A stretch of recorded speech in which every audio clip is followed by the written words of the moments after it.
How many times has a friend of a friend said to you, hey, I'm coming to Philly. What should I do? We've got the answers. You can send them the link to this episode because the CityCast Philly team and I are giving our out-of-town guests and acquaintances some of our favorite must-do experiences, restaurants, and hidden gems in the city. It's Tuesday, October 7th. I'm Trenae Nuri, and here's some deep cuts and tourist traps of Philly.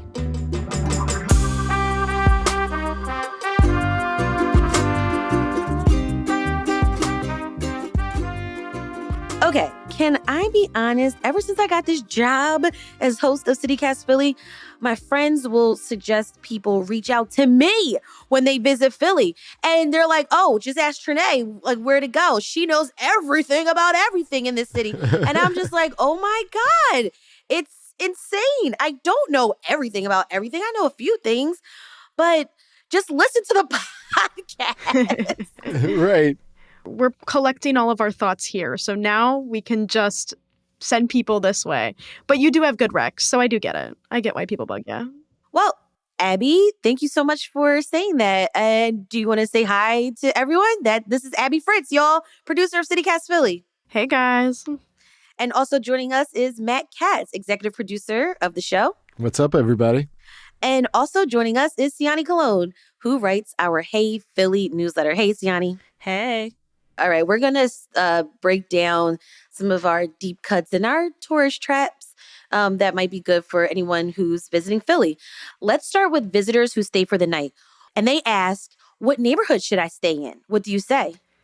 You know, I think there's a lot of great neighborhoods that you could stay in Philly, but one I like to suggest that I think is kind of a fun, maybe not the first thought that you think of when you're suggesting something like this is South Street.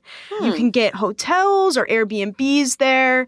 It's a very walkable area, and there's tons of like restaurants, entertainment, and shopping all within like this one street. And I think, too, it's also not far from Old City. So if you want to go up and do the whole Liberty Bell, all of that stuff, that's all kind of in this area. And I'd even say if you want to drop a little cash, I've always wanted to stay at Yowie, that boutique hotel on South Street. Me and Matt, we went the other day to the coffee shop that's at the bottom level. Great breakfast sandwiches. Yep. And I was reading about it. The hotel itself, which is above the cafe and the little shop that's below, it is gorgeous. All of the rooms are individually designed, so each of them are unique by the founder, Shannon Maldonado, and they feature local artwork and different like items and knickknacks in the rooms that you can literally buy downstairs at the shop. And also in 2024, it was named one of Travel + Leisure's 100 best new hotels in the world. So it would be cool to just go there for the experience as well, on top of this neighborhood that boasts like a lot of amazing things to do. I'm putting my PTO in as we speak for that staycation there. Yeah, that sounds luxurious, actually. Also, like, I would say to our visitor, check out our South Street series. Yes. And you can learn more about the neighborhood that you're staying in. How about you, Trenae? Where do you suggest to people that they stay? I mean, Abby, what you said, South Street, I mean, that is such a smart response to that question. I would actually suggest staying in Market East. Now, hear me out. I feel like the person who is asking these particular questions, they are that friend of a friend, like visiting Philly for a conference, right? And like Market East has so many like chain hotels that people are familiar with. Also, there's Airbnbs that are close to bars and restaurants down there. But I feel like a lot of out-of-towners are going to be in search of a good cheesesteak or something close to a good cheesesteak. So instead of them traveling to Angelo's on 9th Street in Bella Vista and waiting in that long line, since you're already downtown, you're already in that Market East vibe, you're at the convention center for your conference, just walk over to Reading Terminal Market, right? Go to Uncle Gus. That's where you get the cheesesteak. Go to Beeler's Donuts. That's where you're going to get your sweets from. And if you want a smoothie, just turn your back. Right between Uncle Gus, there is a smoothie shop. And so if you want to be healthy, and then I would say sit down for a brunch on Sunday right before you head out at Down Home Diner. Great Nice. breakfast spot. Those are great recommendations. Also, gotta mention Tommy DeNick's roast pork at Reading Terminal Market. That's my go-to. Oh, cool. Now, since you're in Market East, like, let's say you come into Philly like on that Thursday, Friday afternoon time, and you kind of are craving some pizza, go to Philly Steak and Pizzeria. It's this very small shop on 1027 Filbert Street. It's quick. The pizza comes hot. They serve that like New York style thin crust type of pizza. And of course, stay at Market East because Chinatown is right there. You can go on Yes. Saturday morning. You can wake up, go take a selfie at the Friendship Arch on 10th and Arch Streets. You can go get coffee and a sweet treat at Matcha Panda Cafe on 9th or go to A La Mousse on 11th.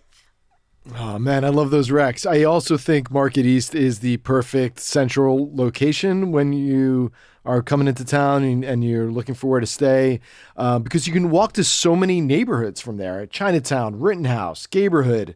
My itinerary for people who have a free day in town, maybe they're, like you said, Trenae, here for a convention or something, is to head down from the convention center down 13th Street, maybe grab lunch at Barbuzzo, wonderful little Italian spot, and check out some of our local Philly-oriented shops down there like Shibe Sports.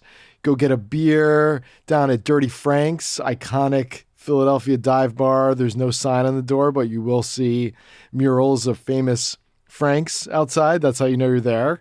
And actually, also in Gayborhood, I would recommend going to Prunella for a pepperoni pizza. Soak up all that booze with the pepperoni. Is it delicious? After you just went down to watch some live jazz at Time. Oh, okay. Right around the corner. Now, this is a bit of a long walk, but this is if you want to like hit a lot of places and get your steps on. So you go down onto South Street, check out the Magic Gardens, Isaiah Zagar's magical experience of all of his mosaics in an abandoned lot. And then you go south down 9th Street to the Italian Market. And that is unlike anywhere else in the world. So you have to go to the Italian Market. You stop in Claudio's to smell that cheese and De Bruno Brothers for some Italian treats. Paisano's has my favorite hoagies in the city. And hopefully, if it's wintertime, you'll see the produce guys burning cardboard in the garbage cans, just like in Rocky. So you want to experience that. And there's also some of the city's best Mexican food down there. Get some fresh tortilla chips at Tortilleria San Roman, South Philly Barbacoa for that slow-cooked barbacoa. And then, my suggestion, end your adventure. You go to happy hour at Grace and Proper, which is this gorgeous Portuguese-style bar over on 8th Street, just one block over from the Italian Market. Oh, and don't forget Anthony's Coffee and Chocolate House. Oh, right. They have great chocolate covered pretzels. When we went, I go back all the time for those after trying them that first time. And listen, trust us. We have been to these places. We have talked to the business owners. We've Right. spent our money here. We know. Another place I spent my money in the Italian Market, Villa di Roma. I absolutely loved it. Phenomenal Italian food, amazing staff. So while you're in the Italian Market, highly recommend eating there as well. And I think like a common theme about like the neighborhoods that we mentioned so far is the walkability, which is also why I would recommend staying in Fishtown. It's in a good spot because you're in proximity to the Market Frankfurt line and the Route 15/G, which you can take that, down Girard Ave all the way through Brewery Town and then taking you to the Philadelphia Zoo. So like more tourist attractions you can check out. And you're in walkable distance from neighborhoods like Northern Liberty, Kensington, Port Richmond, and not that far from Center City.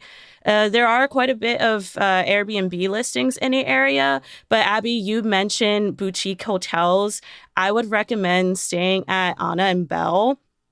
Absolutely gorgeous boutique hotel in the neighborhood. I've gone there for drinks in their downstairs bar, Caletta, before for their aperitivo hour, and The vibes there were immaculate. And then we came back outside and it was like back to reality of like, oh, we're just in this residential neighborhood. We're in Fishtown. It's like we went through a portal for a second there. But even then, like, it's really cute, you know, just walking around and then, you know, passing all the other businesses as you continue up. So you can stop at Chula Pasta and Wine Bar. I've ate there before, actually right after going to Coletta, and we had the gnocchi.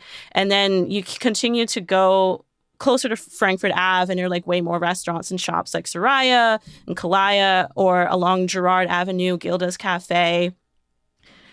Then when it comes to live entertainment, you have the Fillmore, so kind of for like those larger concerts happening. Black Squirrel Club is great for live jazz and Brazilian samba, if you want to go dancing. Punchline Philly for comedy, and Fabrica for a lot of things. I went there once for a drag queen wrestling brunch. What? That's What? so cool. I didn't know all those words could be put together. So plenty of entertainment there. Fishtown is such a like hot spot for food and entertainment. And I feel like places just keep opening up. Something that opened up last year that I'd recommend is the cheese vending machine at Perrystead Dairy, which is in Kensington too. It's an urban creamery, which is very cool. They make cheese there, and they have a really nice like little garden area with herbs, rosemary, all this stuff growing. You can walk up to the front. There's a 24-hour vending machine where you can literally get everything you need to make a little charcuterie board. So cheese, a knife to cut it, crackers, cured meats, anything you want. So that's a good stop if you just need a snack before, you know, head over to Fabrica to see people fly from the ceiling or whatever they're doing. Wow. Doesn't Philly sound so magical? We've got more Rex after the break.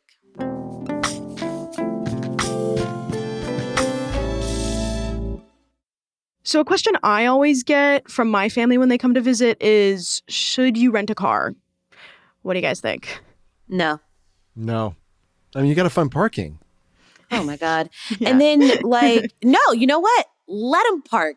Let them experience what we experience. Getting a freaking, our heart is palpitating like out of our chest when we're running to like see if there's a ticket on the windshield. No, I'm just kidding. But no, don't, you don't need a car. Yeah, that's what I always say too. Also, like when I've been driving like friends and family around when they've come to visit, and like I've watched someone literally like on a bike do a wheelie through a red light, and they were just like, "Oh, what's going on?" I'm like, "Don't worry about it. That's just how we drive. It's okay. Everything's okay." So I don't think people want to learn how to drive in Philly on top of like having a rental car, parking, trying to get around. I was gonna say, there's so many modes of transportation in Philly: car, bike, walk, SEPTA, or even a horse. You will see horses galloping on Broad Street sometimes. So don't be alarmed. That's just how we roll. Yeah, that's how we gallop. Listen, I'm going to need everybody, including our guests, to fund SEPTA, which is why I say take the bus. Do not be afraid of the bus. You can cover a good amount of ground by taking public transit, and depending which neighborhood you're staying in, you can walk through several of them in a short amount of time. And if you're taking SEPTA, fares right now are $2.90 for the bus and the trains. So depending how long you're staying, if you want to get a day pass, that's $7.50, while a 3-day pass is $19. And then if you're trying to hit up the historic and cultural sites and those main like downtown areas, there's also Philly Flash, and that's a special shuttle that loops you through Center City and West Fairmount Park. So those are options if you want to ride around. But I just think you learn how to better navigate a city and stumble upon interesting businesses by just walking around. Well, and on the buses now you can tap to pay. So like that also makes it so much easier for people visiting the city. Like you don't have to get like a SEPTA card that's like refillable for fare. You can just decide, be like, oh, we're going to get on the 17 or whatever right now. So that makes it a bit easier too for people visiting. One last option, you could always get a bike. Indigo bikes are all over the city. You can get a 24-hour pass for $15. Cruise down Kelly Drive, see our iconic Boathouse Row, and be able to go from like Rittenhouse Square to Old City in 20 minutes. All right, let's pull out a little bit. How about getting to Philly? So being a major city, like you do have a mix of options when it comes to traveling in. If you're coming from further out, like across the country or outside the country, flying into Philadelphia International Airport makes the most sense. But once you're at the airport, it can definitely get overstimulating with all the taxis and waiting with 50 million people for a rideshare. So I highly recommend taking the Regional Rails airport line to get into the city. It's much more cost effective. It's a smooth ride that takes you directly in, and you can see more of the city's landscape beyond just like the view from the highway. That's a great rec. I also just prefer rail options. If you can take Amtrak, I would 1,000% do it, especially if you're coming from like the tri-state area. There's great deals on tickets if you buy far enough in advance. I love the quiet car where no one can talk to you and you just like keep your headphones on and everybody's silent. That's great. And also like you come into 30th Street Station, which is pretty easily accessible by like public transit. You can hop on the L. There's bus lines that come through, so you can like go wherever you need to go. If you're going to a convention, if you're visiting friends, you can probably get where you need to go. Or you can just like stay in University City. I picked up someone from the train station the other day, and then I took them to the ICA, which is the Institute of Contemporary Art. It's always free admission, really cool installations, like modern contemporary art. And right around the corner is Franklin's Table Food Hall, which is like that food hall on Penn's campus. And they have a ton of different food vendor options. So I love Amtrak. I always recommend that if you can. Mm-hmm. If you're in University City, I would say go to Louie Louie for a nice. You guys don't know about Louie Louie? I don't know about Louie Louie. Oh, I know Louie Louie. I love their Bloody Marys. I love their espresso martinis. Ooh, nice. And if you're still in University City, take a walk down Locust Walk. That's the center of Penn's campus, and Penn's campus is just a beautiful, classic Ivy League style institution, and you can see at one end of Locust Walk is a great statue of Ben Franklin. So let's take a selfie with our most favorite founding father. Speaking of Penn's campus, on 34th and Walnut Street, there's this beautiful sculpture called Brick House, and it was created by this artist, Simone Lee. Yeah, so I would like recommend people also try the other side of University City and going into more of the diverse communities. There's an international food and spices market off of 42nd and Walnut. And if you go down maybe like another block or so, check out the Middle Eastern restaurant, Manakish. Yeah, Manakish is so good. And right across the street is Jezebel's, which is an Argentinian restaurant and cafe. I'll get like an empanada and coffee. And then Abyssinia is down the block too for, events and a bar, an Ethiopian restaurant as well. There's a lot to do around here. Yeah, and I would definitely recommend checking out these neighborhoods like Instagram pages, because you also find if there's like farmers markets happening, because they're usually near like parks and things like that. So yeah, lots to do in Philly neighborhoods. We'll get into some more recs for visiting Philly after the break.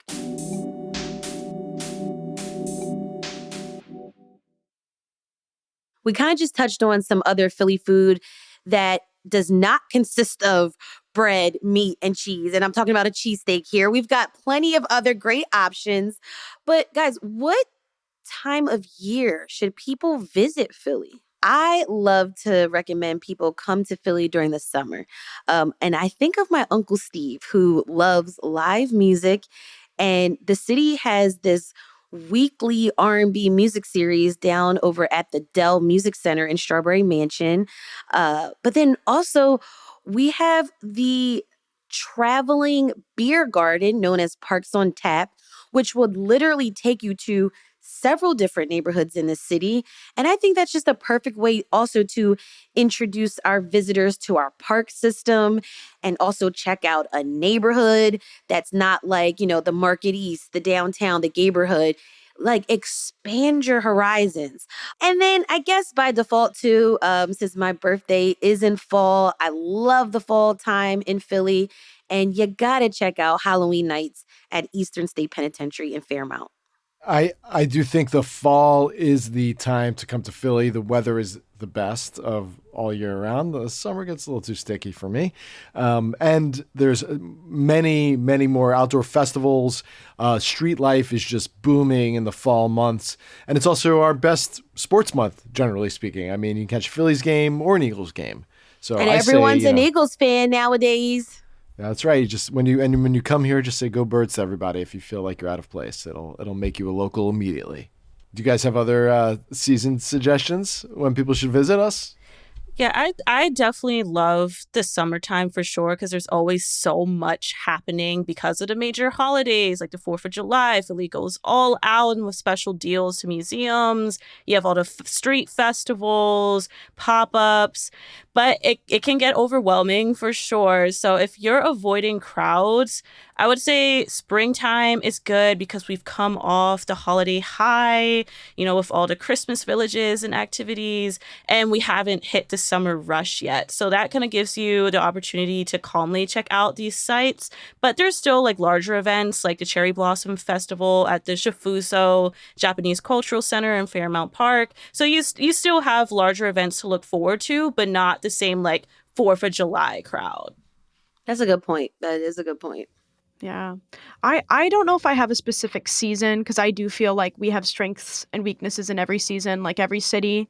But I always tell my friends, if you can plan to come on a first Friday, which in Philly, a ton of galleries and museums have like opening receptions for new exhibitions and like special events or discounted admission, I'd say do that if you can. And it happens, there's events throughout the city, but really a big concentration in Old City. We did a whole episode about that. We have a guide of how to plan the best First Friday itinerary, so check that out if you're interested in making that your time to come to Philly. All right. It's come down to the tourist traps. And what we mean by tourist traps is the things that maybe a local Philadelphian will roll their eye at or be like, nah, I ain't going to that. But these are the essential, typical Philly things that I feel like everyone should do in Philadelphia, some way, somehow, some shape, some form.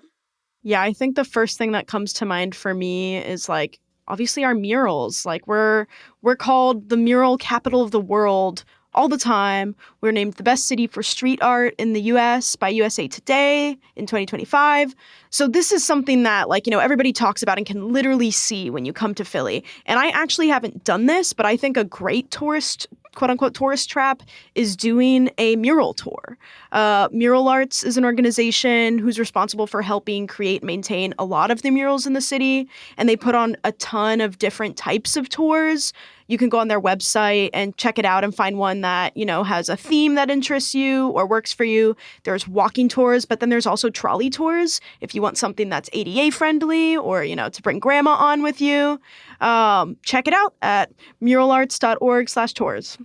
I would say hit up Independence Mall, right? You've got like all these museums, the African American Museum, the Jewish Museum, the National Constitution Center, which is like one of my favorite museums actually because they have the constitutions of other nations. And I like to read that. I don't know. I'm weird like that. Anyway, there's Carpenter's Hall, which we did an entire episode about. You've got the Liberty Bell and also the President's House, whatever iteration that is now. Some changes by the Trump administration, but it's still where George Washington lived and where 9 enslaved people also lived. You can learn a lot by stopping there. I mean, we have so many museums. So you can't do them all. But from an art perspective, obviously you can run up the Rocky Steps and visit the Philadelphia Art Museum. It's a world-class art museum. So you probably want to check that out, but don't sleep on the Rodin Museum down the block, which is outdoors, absolutely gorgeous. And I think, though, Barnes Foundation, which is also in that same neighborhood over there, that's a really special experience. I mean, but get tickets for that in advance. In that same area, we have Calder Gardens, which has just opened up. It's a outdoor underground space to view the works of Philadelphia's own Alexander Calder, the inventor of the mobile and a world-renowned sculptor. There's a lot to see on the ground, but what about from above? Because although nice transition. I'll be honest, I am terrified of heights. Last time I was on a Ferris wheel, it did not end well. However, when I go to a new city, I do love seeing it from above. When I was in Detroit, I rode the People's Mover like several times because I wanted to get the full scope of the city. But you can do that much more easily in Philly by just going in the observation deck at City Hall and get the full view through William Penn's point of view. And then while you're at City Hall, you can also check out local artwork that decorates his halls as well.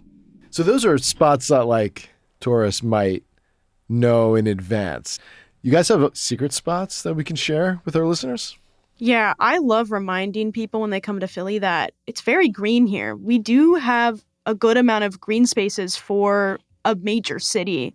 And so one fun little unique spot that I want to take my mom next time she comes to visit, so don't tell her, but she loves getting outside and doing little like walks and hikes. So I'm going to take her out to the Wissahickon, which is a major park here in Philly, and we're going to go to the Valley Green Inn, which is this cute old building right off of Forbidden Drive in the Wissahickon. So it's literally like in the trails. So you're walking around, people are jogging, people are biking, and there's this cute little inn. I think it's like a big wedding venue. A lot of people get like married there because it's so gorgeous. My friends Amanda and Justin got married there. Yeah, see, there you go. So you know it's pretty. Yeah, so pretty. And they also do food. So there's Sunday brunch. I've stopped and like gotten soup before, just, to a little refresher while I'm on a hike.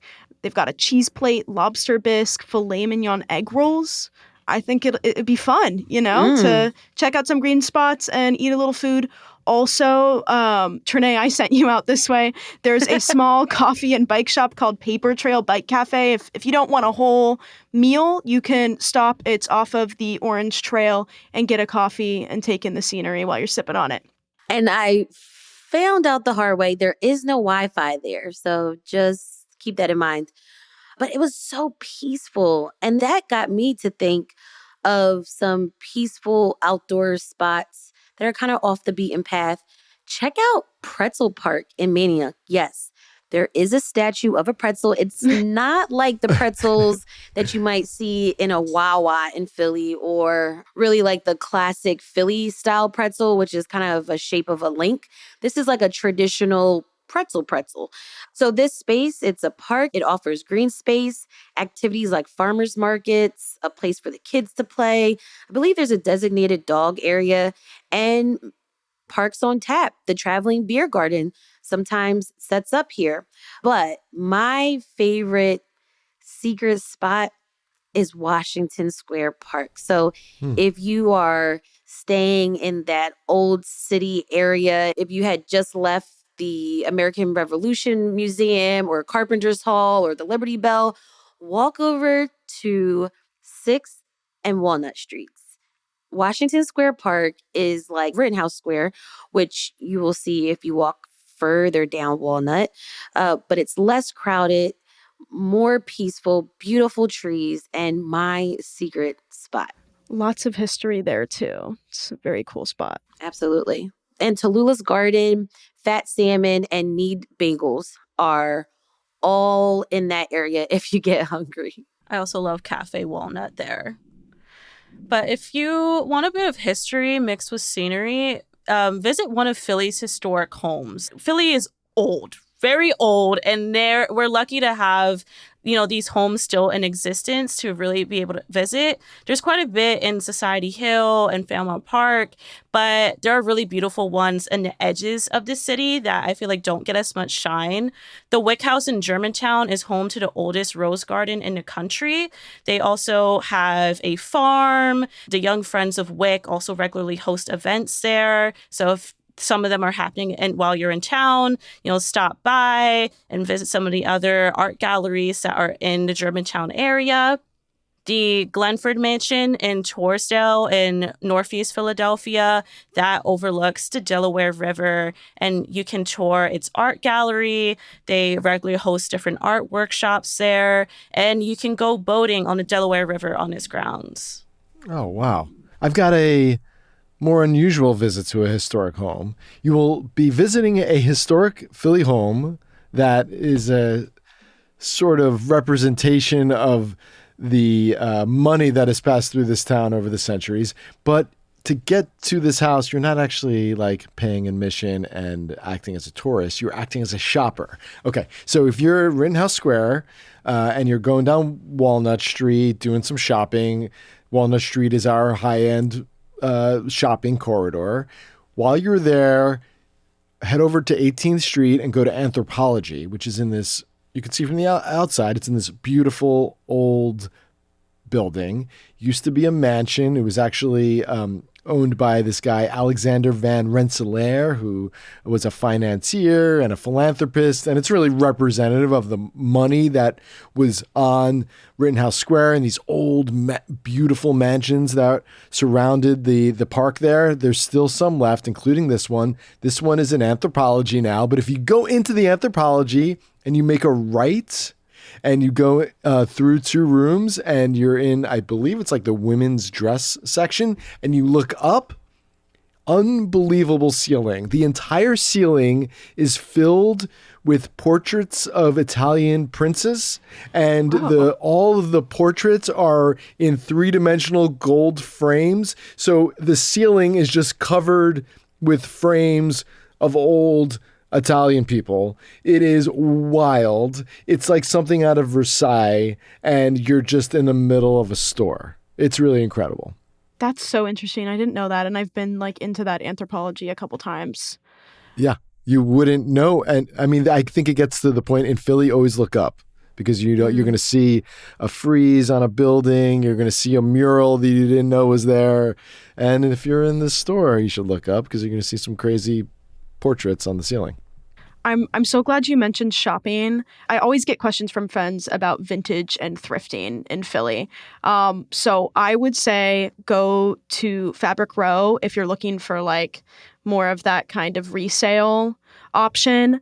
More Vintage Archive is bonkers. It's like vintage designer clothes. I would be so lucky, hopefully, in my life to own something from there. It's like an incredible collection. And I go all the time just to look at like all the archival fashion pieces they have. But then also there's Sweet Peel Vintage on Fabric Row, which is like very affordable vintage thrift. And they have really cute displays, like a giant moon and like a mirrored private room with all the, sexy offerings. So that's really fun. And then At My House is also it's called At My House, not my house. Is also our secret spot in Philly for tourists to go to is Abby's house. Is my house. No, don't come to my house. I will not answer. But At My House is a really affordable thrift option, and it's cool because they have a ton of different thrift vendors in there. So there's like a wide variety of options. And then I can't talk about Fabric Row without mentioning Ace Coffee Outposts. We've talked about it on the pod before. We love it. It's a coffee shop and a vintage store. It's a little more pricey, but a very fun collection. So if you're into vintage, if you're into resale, go to Fabric Row on 4th Street off of South. So we've had a ton of suggestions, but before we let you guys go, what are some do's and don'ts of visiting Philly? We've got to make sure everybody's acting right when they come to visit. Please, please, please. I know we just said to look up, but if you're checking something out or need time to think, pull over or at least keep a good walking pace. Like, you may be on vacation, but everyone else, we live here and are trying to get to places in a timely manner. So just be aware of your surroundings. And while you're out, if you're going to order a cheesesteak, just call it a cheesesteak. You don't have to tack on Philly into it. You're already here. That's great advice. Matt brought up that his favorite time of year in Philly is the fall season, when it's like Phillies and Eagles. And I don't know, I would just be really cautious if you came in this city with a Tampa Bay Buccaneers jersey, a 49ers jersey, a Raiders, anything other than green, and not even the Jets. Like, just like walk at your own risk. I don't know what to tell you, because this is an Eagles nation, and we are united. I would say, and otherwise, just smile and say hi to people. We're nice. We're very nice. Are we nice or are we kind? Oh, interesting. Because if you piss us off, if you put your car in a bike lane, right? If you do certain things to piss off a Philadelphian, we're really not nice about it. But we'll look out for you, like, because then we're kind like that. Yeah, I was gonna say, like, if most of the time, if you're like a little bit lost, like if you need sense of direction, I feel like people are willing to help you out and put you on to things and get you where you need to go.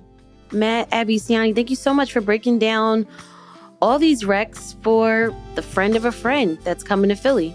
Hope our visitors enjoy our city as much as we do. I'll definitely be sending this to a couple people.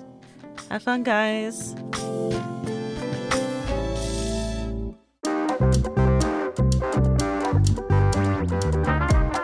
That's all for us today here on CityCast Philly. If you enjoyed this episode about the deep cut tourist recommendations, share this episode with someone who's planning to visit Philly. Also, rate the show, leave us a review, and hit that subscribe button. Be sure to sign up for our morning newsletter, Hey Philly, to learn more about what else Philly's talking about. And don't forget, you can support the show and get great perks by becoming a CityCast Philly neighbor at membership.citycast.fm. We'll be back tomorrow morning with more news from around the city. Bye.